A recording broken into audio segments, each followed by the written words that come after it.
በቁርአን መሰረት አይሁድ የሚባሉት ክርስቲያኖች ናቸው አይደል? አይ እሰማለሁ። ዴቪድ አይሰማም? ይሰማል። ማን የሚባሉት? ለምሳሌ አይሁድና ክርስቲያኖች መጽሐፍ አላቸው ይላል። እሺ ወይም ናሳሮች የሚለው ወይም አይሁድና ክርስቲያን መጽሐፍ እንዳላቸው ይላል። እሺ ኦኬ። ስለዚህ ስፔሲፊካሊ አልተቀደም። ለምሳሌ ለአይሁድ ለሚባለው ዘር አንሳሮች አይደላችሁ ወይ? ችግር የለውም ልጥቀስልህ እመጣልሃለሁ። አይሁድና ክርስቲያኖች አንሳሮች ናችሁ እናንተ? ኦኬ ቆይ ችግር የለውም አንሳር ናችሁ። ቆይ ልጨርስልህ እና ታወራለህ። አይሁድና ክርስቲያኖች እሺ ኦኬ ለአይሁድና ለክርስቲያኖች ተብሎ ለስፔሲፊካሊ ተሰጠ። ኦኬ ስለዚህ ክርስቲያን ማለት ነው ኢየሱስ ክርስቶስ ሲያስተምር ክርስቲያን የተባሉት በክርስቶስ ኢየሱስ ትምህርት የሚያምኑ ናቸው። ሶ ኤኒዋን ሁ ቢሊቭ ለምሳሌ በኢየሱስ ክርስቶስ ትምህርትና ስብከት የሚያምን ሰው ክርስቲያን ከተባለ አሁንም ለምሳሌ ያ ትምህርት ቢኖር ክርስቲያን ቢባል ያ ነገር በቁርአን መሰረት ውሸት ነው ብለህ ታምናለህ? አይደለም። ምን መሰለህ አንደኛ ያልተረዳኸው ነገር ቁርአን ላይ እናንተ ኢየሱስን የምታመልኩት ሰዎችን እንደ አማንያንም አይገልጻችሁም። ማለትም ኢየሱስ በነበረበት ጊዜ የነበሩ ሰዎች እርሱን አምላክ ብለው ስላልተቀበሉት ኢነላህ ረቢ ወረብኩም ፈዕቡዱ ነው ያለው ሱረቱ አሊ ኢምራን ላይ ኢየሱስ ሲናገር አላህ ጌታዬና ጌታችሁ ነው ስለዚህ ተገዙት ነው ያለው።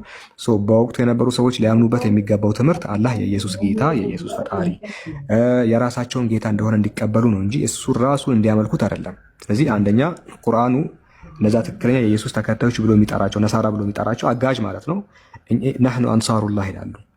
አንሳር ተብሎ የተገለጹት በኢየሱስ ክርስቶስ አምላክነት ያመኑ ሳይሆን የላከውንም መልእክተኛ የሆነው ነብይን ተቀብለናል ያሉትን እነዛ ትክክለኞቹ አማንያንን አንሳር ብሏቸዋል።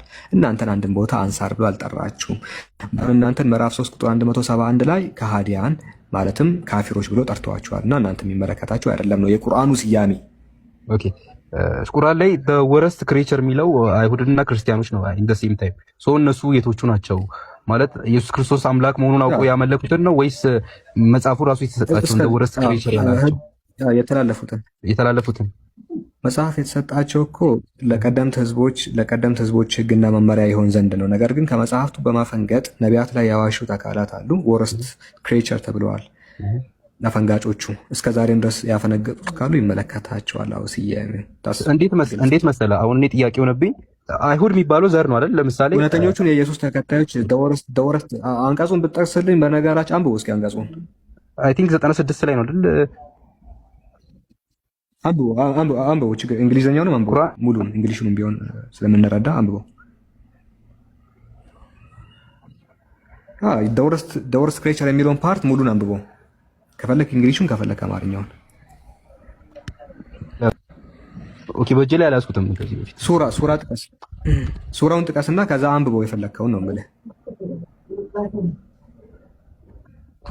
አይ ኦኬ ኔትወርክ እያስቸገረኝ ነው። አይ እሱ ጋር እኮ አይደለም ጥያቄ። አሁን አይሁድ የሚላቸው ዘሮች አይደሉ? ለምሳሌ አይሁድ ቁርአን አይሁድ ስለማን እንደሚናገር ታገኘዋለህ። ኦኬ አይሁድ ሃይማኖት ዘር ነው ክሬቸር ብሎ የገለጻቸው እነዛ አፈንጋጮቹ ነው ያልኩ ነው። እሺ ስለዚህ እኛ ማለት ነው ናውዴስ አይደል? እኛ እንደማለት ነው ናውዴስ እኛ ክርስቲያኖች እምነት ያፈነገጣችሁ ከሆናችሁ አውዱ ከእምነት ስላፈነገጡት ከሆነ ስለሆነ የሚናገረው ይመለከታቸዋል። ለምን ነው የማይመለከታቸው? ኦኬ አላህ ፈጥሮ ራሱ ደውረስ ክሬቸር ደስ ይላል። አይ ጥሩ ነው። ግን እኔ ጥያቄ ምን መሰለ ወለቀድ ከረምና በኒ አደም ይላል ጌታ አምላካችን ነው ስለ አዳም ልጆች ሲናገር ምን አለ መሰለ እኛኑ ራሱ ፈጥሮ ምናምን እንዳትል ወለቀድ ከረምና በኒ አደም ነው ያለው። በእርግጥም የአዳም ልጅ አከበር ነው። የአዳም ልጅ ብሎ ሲናገር ሙስሊም፣ ክርስቲያን፣ ቡዲዝም ሁሉም የአዳም ልጅ ነው። ሰው ሆኖ በመፈጠሩ ከረምና ተብሏል። አከበር ነው ተብሏል። የተከበረ ነው። ከተከበረ በኋላ ግን አምላኩን ተመልሶ የሚሳደብ ከሆነ ወረስት ክሬቸር የሚባለው ከጊዜ በኋላ በያዘው እምነት እንጂ በሰውነቱ አይደለም። ኦኬ ማለት አልገባኝም። ለምሳሌ በዛ ሰውነቱ አእምሮ የሰውነቱ አይደለም። ወለቀድ ከረምና በኒ አደም ይላል ቁርአን። እኛ በእርግጥም የአዳምን ልጅ አከበር ነው አለ። የአዳም ልጅ የሚባለው ማን ነው? ፍጥረቶች አይደሉ? እናንተም የአዳም ልጅ ናችሁ፣ እኛም የአዳም ልጅ ነን። ያኛውም ቀዩም ጥቁሩም ሁሉም የአዳም ልጅ ነው። የአዳም ልጅ በመሆናችሁ ተከብራችኋል። ወለቀድ ከረምና በኒ አደም ይላል። ሁላችሁንም ያከበርናችሁ አለ። ነገር ግን ይህ የአዳም ልጅ ከጊዜ በኋላ መጥቶ አምላኩን መሳደብ ሲጀምር ስፔሲፊክሊ አምላክን መሳደብ የጀመሩ ሰዎች ወረስት መጥፎ ሰዎች ተብለው ተገልጸዋል። መጥፎ ፍጥረታትም ናቸው እነሱ። ለምን? የፈጠራቸውን ያከበራቸውን አምላክ በማዋረዳቸው ምክንያት። ብታከብሩት ኖሮማ በጣም ተከብራችሁ ነበር።